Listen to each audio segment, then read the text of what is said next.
사도신경으로 우리의 신앙을 고백하며 새벽 예배 하나님께 올려드리겠습니다. 전능하사 천지를 만드신 하나님 아버지를 내가 믿사오며 그 외아들 우리 주 예수 그리스도를 믿사오니 이는 성령으로 잉태하사 동정녀 마리아에게 나시고 본디오 빌라도에게 고난을 받으사 십자가에 못 박혀 죽으시고 장사한 지 사흘 만에 죽은 자 가운데서 다시 살아나시며 하늘에 오르사 전능하신 하나님 우편에 앉아 계시다가 저리로서 산자와 죽은 자를 심판하러 오시리라. 성령을 믿사오며 거룩한 공회와 성도가 서로 교통하는 것과 죄를 사하여 주시는 것과 몸이 다시 사는 것과 영원히 사는 것을 믿사옵나이다. 아멘.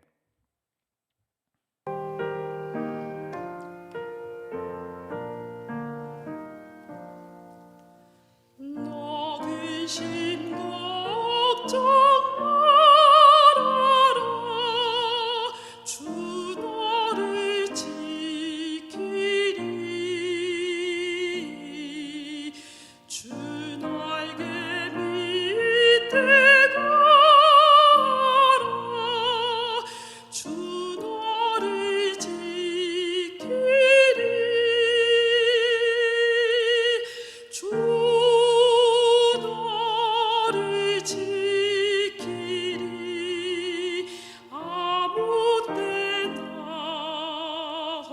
어디서나 주 너를 지키리.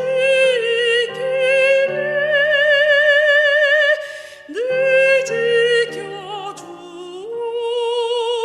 지켜주시리.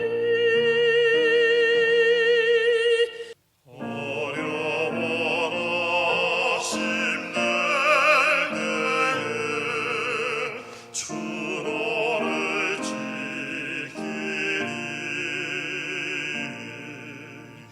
위험한 일을 당할 때 주 너를 지키리.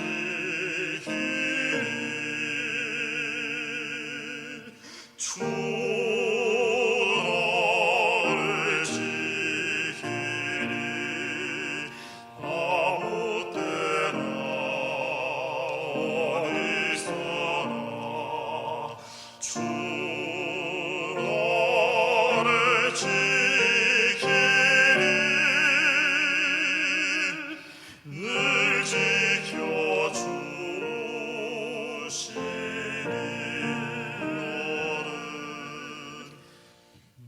너슬픈 일이 하시고 주 너를 지키리.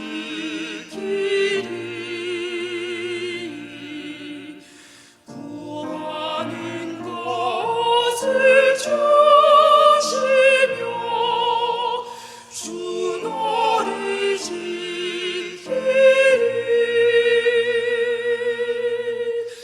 주 너를 지키리. 아무 때나 어디서나 주 너를 지키리. 늘 지켜주시리.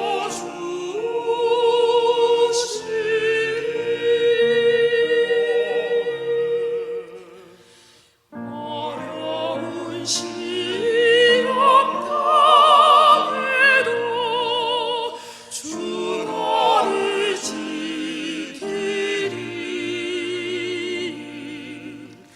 구주의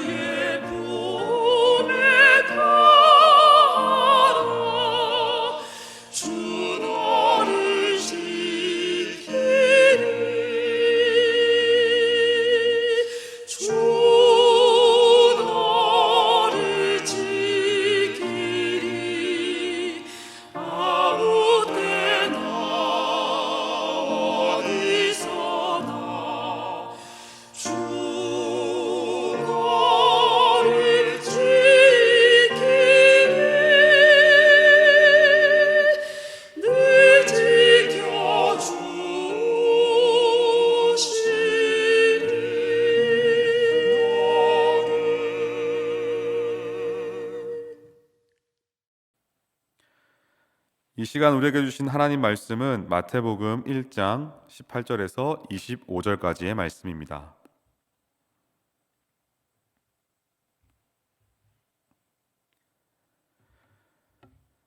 예수 그리스도의 나심은 이러하니라. 그의 어머니 마리아가 요셉과 약혼하고 동거하기 전에 성령으로 잉태된 것이 나타났더니 그의 남편 요셉은 의로운 사람이라 그를 드러내지 아니하고 가만히 끊고자 하여 이 일을 생각할 때에 주의 사자가 현모하여 이르되 다윗의 자손 요셉아 내 아내 마리아 데려오기를 무서워하지 말라. 그에게 잉태된 자는 성령으로 된 것이라. 아들을 낳으리니 이름을 예수라 하라. 이는 그가 자기 백성을 그들의 죄에서 구원할 자이심이라 하니라. 이 모든 일이 된 것은 주께서 선지자로 하신 말씀을 이루려 하심이니 이르시되 보라 처녀가 잉태하여 아들을 낳을 것이요 그의 이름은 임마누엘이라 하리라 하셨으니 이를 번역한즉 하나님이 우리와 함께 계시다 함이라. 요셉이 잠에서 깨어 일어나 주의 사자의 분부대로 행하여 그의 아내를 데려왔으나 아들을 낳기까지 동침하지 아니하더니 나음에 이름을 예수라 하니라. 아멘. 오늘 말씀을 위해 잠시 기도하겠습니다. 하나님을 대적하고 내가 주인이 되어버린 죄로 물들어 한숨이 난무하는 세상, 절망과 어둠이 드리워진 세상, 마음 둘 곳 하나 없는 세상, 인간의 이기심이 하늘을 찌르는 세상, 사랑이 식어버린 세상에 이 죄인들을 위해 이 땅에 예수 그리스도께서 오셨습니다. 그 소망 없는 구제불능인 죄인들의 죄를 사하시고 하나님께서 함께 그토록 소망하시는 하나님 나라를 회복하기 위해서 우리와 그 일을 함께하기 위해서 이 땅에 오셨습니다. 다시금 그 영광스럽고도 오래 참으시는 그 사랑의 주님의 이름을 찬양합니다. 그 사랑의 높이와 그 깊이에 다시금 감사와 찬양을 드립니다. 이 시간 주의 말씀 앞에 섭니다. 나의 나된 것을 내려놓고 하나님의 하나님 되심을 증거하는 삶을 살겠습니다. 우리 주 예수 그리스도의 이름으로 기도드립니다. 아멘. 네, 말라기가 끝나고 나서 400년의 시간이 있었습니다.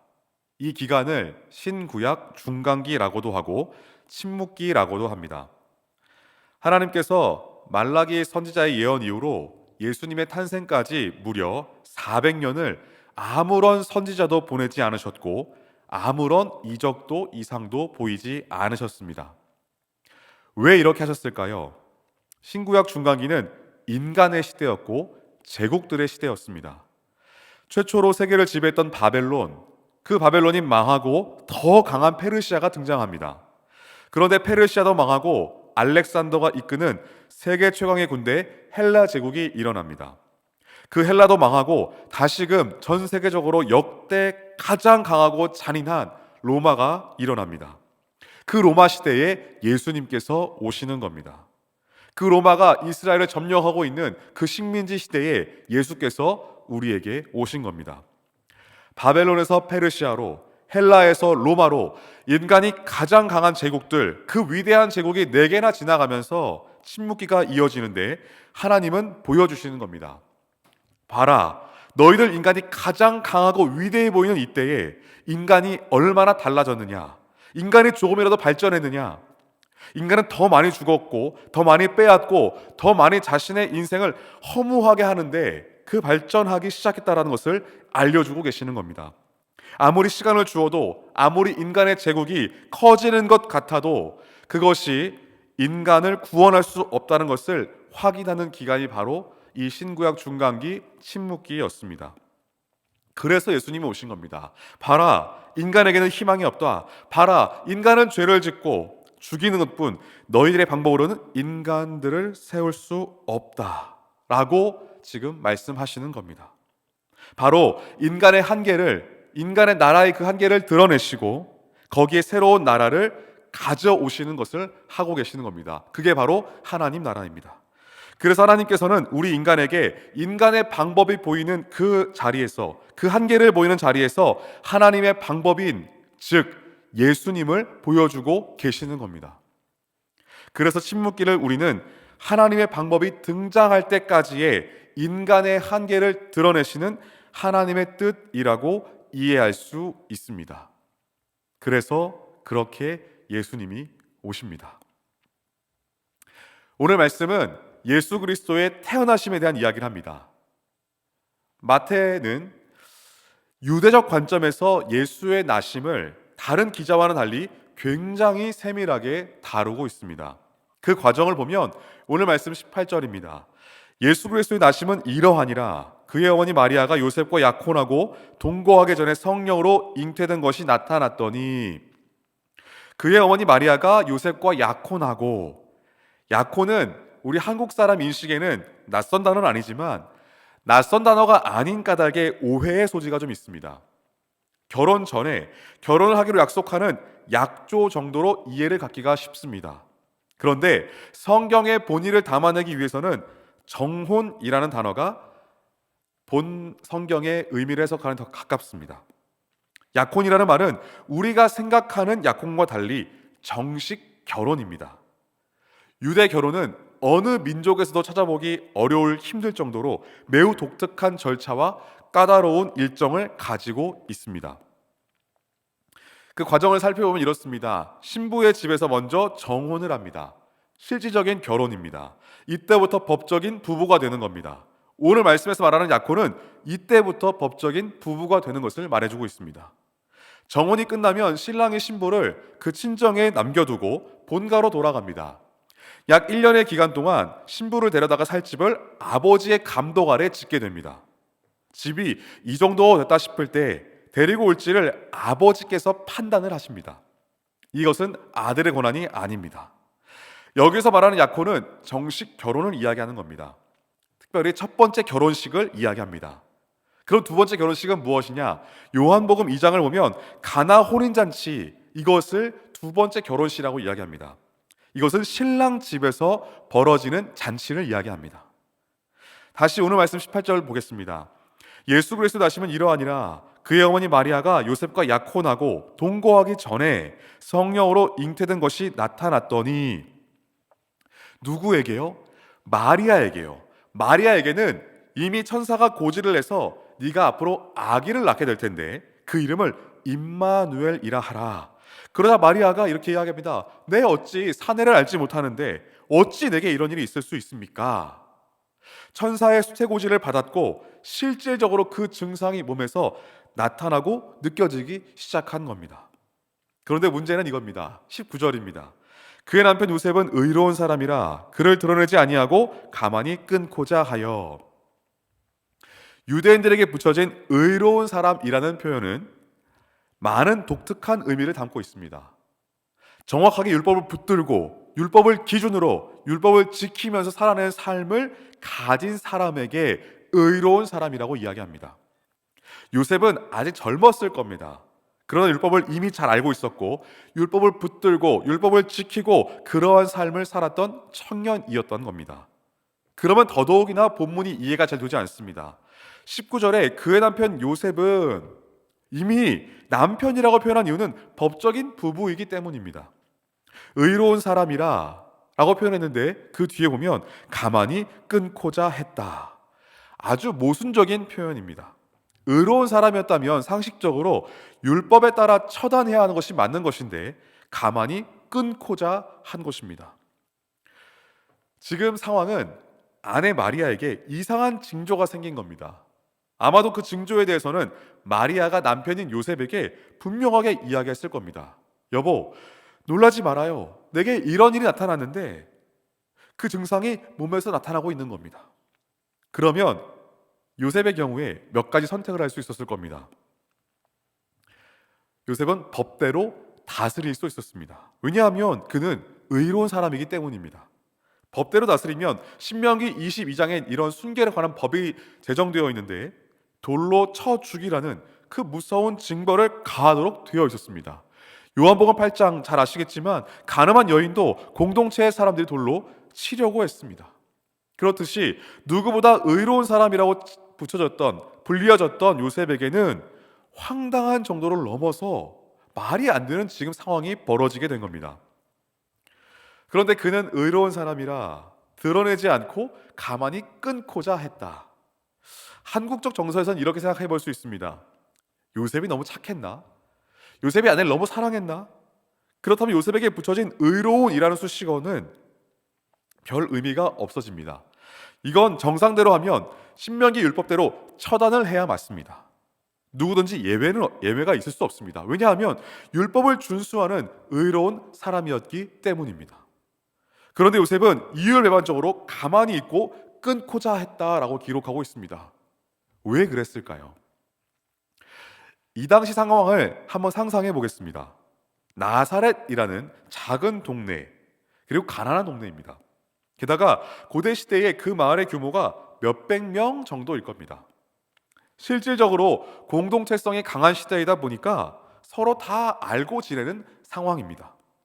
요셉이 그곳에서 만나 아내와 결혼을 합니다. 그러면 요셉의 입장에서 그 여인의 평소의 소행, 평소의 삶의 태도, 평소의 말씀에 대한 이해에 대해서 요셉이 전혀 모르고 결혼했을까요? 아니요, 알고 결혼한 겁니다. 유대인들의 고대 데이트는 주로 어디서 이루어졌을까요? 유대인들은 13세에서부터 결혼을 합니다. 결혼 정년기는 18세까지입니다. 마리아는 그렇기 때문에 10대로 보는 것이 맞습니다. 그리고 요셉과는 한 동네에 자란 잘 아는 사이입니다. 이 여인이 어떻게 자랐고 어떠한 삶을 살았는지 알았을 것이고, 의로운 사람 요셉은 이 여인과 결혼하려고 마음을 먹었을 텐데, 주로 유대 청년들은 1년의 대표적인 7절기와 사이사이 소소한 절기들과 규례들이 있는데, 그때 마을에서 잔치가 벌어지면 다 나와서 음식을 나누고 춤을 추게 되는데, 그때 마을에서 잔치가 벌어졌을 그때 여기서 요즘 표현으로 썸이 이루어지는 겁니다. 여기서 평소에 마음을 두었던 처자와 그 사랑을 시작하기 전 그 긴장 관계들, 그 눈치 싸움들이 이루어지는 겁니다. 그래서 먼저 신랑이 처자의 집에 찾아가서 대리인을 세워 청혼을 하게 되는 과정, 그 과정을 거치게 됩니다. 적어도 유대인들의 결혼은 이러한 과정과 절차를 밟아서 전혀 생면부지의 사람과 어느 날 필이 꽂혀서 하는 결혼은 불가능합니다. 이 아내가 평소 어떤 몸가짐과 태도를 가지고 살았는지를 다 알고 있는 겁니다. 그런데 어느 날 그 여자가 내 아내가 됐는데 이 아내에게 이상한 징조가 나타났다는 그 놀라운 이야기, 기이한 이야기를 들었을 때 율법으로는 처형감인 상황을, 적어도 내 아내의 평소의 삶의 틀을, 그 여인의 삶을 돌아봤을 때 이거는 지금 그 율법대로 처형할 수 없는, 무시할 수 없는 일이 벌어진 겁니다. 여기서 중요한 것은 이것입니다. 하나님은 하나님의 계시와 하나님의 아들을 이 땅에 어느 한 육신의 몸을 빌려 의탁하실 때 전혀 준비도 안 된 사람에게 그렇게 하시지 않는다는 겁니다. 평소 하나님의 언약을 붙들고 메시아가 오실 것을 앙망하고 기다리고 준비된 그 아름다운 그릇인 마리아에게 그 고지를 하셨을 텐데, 그 여인의 삶, 그 여인의 태도, 누구보다 요셉이 잘 알고 있었습니다. 그런데 어느 날 신비롭고 경이스러운 놀라운 이야기를 자기에게 들려주고 있는 겁니다. 내가 아는 그 아내의 평소의 태도를 보아서는 심상치 않은 일입니다. 그래서 요셉은 그것을 드러내지 않고 조용히 끊고자 했다라는 말을 하고 있는 겁니다. 내가 이 여인에게 나타난 신비스럽고 경이스러운 일에 대해서는 내가 감당할 수 없다는 마음을 가지고 조용히 이별을 했던 것 같습니다. 그런데 요셉이 그 내적 갈등을 하고 고민하고 있을 때 20절이 이렇게 이야기합니다. 이 일을 생각할 때에 주의 사자가 현몽하여 이르되 다윗의 자손 요셉아. 요셉이 놀랍게도 누구의 자손인 것이 드러나나요? 구약의 선지자들의 예언으로부터 다윗의 자손으로 오실 그 메시아를 예언한 예언이 준비되고 있었습니다. 요셉이 바로 놀랍게도 다윗의 자손이었습니다. 20절 후반부입니다. 내 아내 마리아 내려오기를 무서워하지 말라. 그에게 잉태된 자는 성령으로 된 것이라. 아들을 낳으리니 이름을 예수라 하라. 이는 그가 자기 백성을 그들의 죄에서 구원할 자이심이라 하니라. 이 모든 일이 된 것은 주께서 선지자로 하신 말씀을 이루려 하심이니 이르시되. 23절은 이사야 7장 14절 말씀을 인용합니다. 보라, 처녀가 잉태하여 아들을 낳을 것이요 그의 이름은 임마누엘이라 하리라 하셨으니 이를 번역한즉 하나님이 우리와 함께 계시다 함이라. 요셉이 잠에서 깨어 일어나 주의 사자의 분부대로 행하여 그의 아내를 데려왔으나 아들을 낳기까지 동침하지 아니하더니 낳음에 이름을 예수라 하니라. 요셉의 행동을 잘 관찰해 보십시오. 주의 사자의 현몽과 계시의 말씀이 임하자 두려워했고 또한 고민했고 갈등했던 그 경이로웠던 충격적인 일을 그대로 받아들입니다. 요셉이 평소에 말씀을 붙들고 말씀을 기다리지 않은 사람이었다면 이 말도 안 되는 일에 대하여서 즉각적인 순종이 가능했을까요? 요셉의 삶은 하나님의 말씀을 의존하며 기다리며 따르는 삶이었습니다. 선지자의 글을 알았고 그 예언의 기다림을 가지고 있던 사람이었습니다. 남자로서 율법을 준수했던 그 의로운 사람이었던 요셉이 얼마나 갈등이 깊었을까요? 그런데 그때 주의 계시가 임하면서 그 말씀을 그대로 받습니다. 아내의 태중에 잉태된 아기 예수님이 이 세상에 탄생하기까지 동침하지 아니했다라는 말을 남기고 있습니다. 마리아와 요셉은 하나님의 아들을 잉태할 가정으로서 경건히 준비가 되었던 사람입니다. 이 말씀을 나눌 때 조심해야 할 것이 하나 있다면 너무 마리아의 숭고한 믿음과 요셉의 숭고한 믿음이 드러내서는 안 됩니다. 여기서 우리는 이 놀랍고 경이로운 일이 선지자의 글에 이미 예언되어 있었다는 걸 기억해야 합니다. 그 어두운 그 참혹한 역사를 뚫어내고 인간들의 불순종과 그 죄를 넘어서 하나님의 그 사랑하심이 끈질긴 그 추적이 이런 인류의 구원의 소식과 선물을 가능하게 했다는 것을 기억해야 합니다. 초점은 하나님의 언약의 사랑인데요. 사람이 진실을 사랑하게 되면 거기서 나오는 자연스러운 삶의 태도가 성실입니다. 그 사랑에 대해서 성실해질 수밖에 없습니다. 예를 들면 야곱이 라헬을 얻기 위해 7년을 하루처럼 보냈다고 합니다. 사랑하게 되면 그런 겁니다.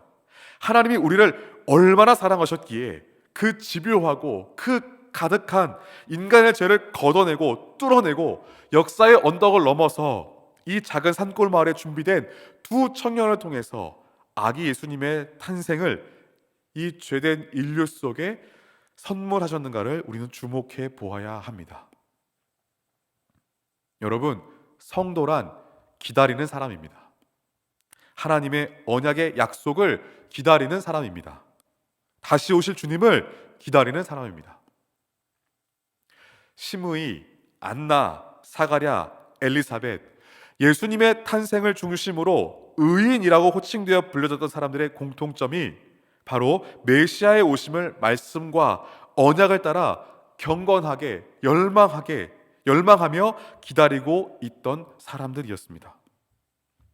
오늘도 우리는 그 하나님의 성실하심과 사랑에 기초된 하나님의 일관된 집념 앞에 그 설득당한 하나님의 택함받은 자녀로서 주님의 오심의 기쁨을 온 인류에 다시 흘려보내고 이 어두운 땅에 빛으로 소금으로 오신 예수님의 발걸음을 쫓아서 말씀을 붙잡고 기다리는 삶의 은혜가 있기를 주님의 이름으로 간절히 소망합니다.